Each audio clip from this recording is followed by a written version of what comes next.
Finally, the official launch date of the Redmi Note 8 and Note 8 Pro is out as Redmi shared it on Weibo. So the launch is happening on August 29 in China, and I said the same in my last video because on the same day Redmi TV is also launching. Now the official teaser confirmed the design of the Redmi Note 8 Pro that leaked via a real life image recently. If you don't know about that, you can watch my previous video. As you can see in the teaser image, the Redmi Note 8 Pro has a quad camera setup on the rear with triple cameras placed together along with the fingerprint scanner and the 4 sensor placed with the LED flash. Moreover, Redmi also confirmed that Redmi Note 8 Pro is coming with a 64 megapixel camera on the rear, which will make it the first phone to launch with a 64 megapixel sensor since Realme is launching its 64 megapixel camera phone in September. This 64 megapixel sensor is the Samsung GW1 sensor that has a tetra cell technology, which is the fancy name for pixel binning. So 4 pixels are combined into one, resulting in a 16 megapixel photo that is brighter and has better details. This is extremely helpful in the low light situations. Anyways, coming to the Redmi Note 8 Pro, the design is going to remain premium with that glass back, but as we have seen in the recently leaked real life image, it might feature a Redmi K20 like gradient finish on the back.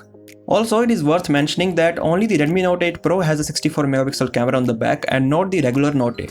But that's not surprising since the same happened with the Note 7 series, where the Redmi Note 7 Pro got the 48 megapixel camera on the back but not the Note 7 in India. On the front, there is most likely a water drop notch instead of the full screen design like Redmi K20 series. So now that we know how Redmi Note 8 Pro looks like from the back and that it has a 64 megapixel camera, there is one big question that needs to be answered. What SoC Redmi is going for? Is it the Snapdragon 712 or the MediaTek Helio G90T?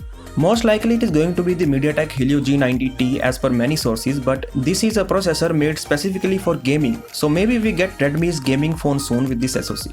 Now comes the fun part. Redmi has already revealed that the Note 8 Pro has liquid cooling, something that we see on flagships and gaming phones. So this might hint at the Redmi Note 8 Pro coming with a MediaTek Helio G90T SoC. In case Redmi decides to go for a Qualcomm processor, then the best choice seems to be the Snapdragon 712, the same SoC that powers the Realme 5 Pro which launched in India on August 20. And for those who are hoping that the phone will have Snapdragon 730 SoC, then that's not going to happen at all. The Redmi Note 8 Pro will support 18-watt fast charging as well and most probably come with an 18-watt charger in the box. Well, now that the Redmi Note 8 and Note 8 Pro are confirmed officially to launch on August 29, we can expect the launch to happen in India in a month or two. At what price do you want Redmi to launch the phones, especially the Note 8 Pro? Do let me know via the comment section below. I'll catch you in the next one.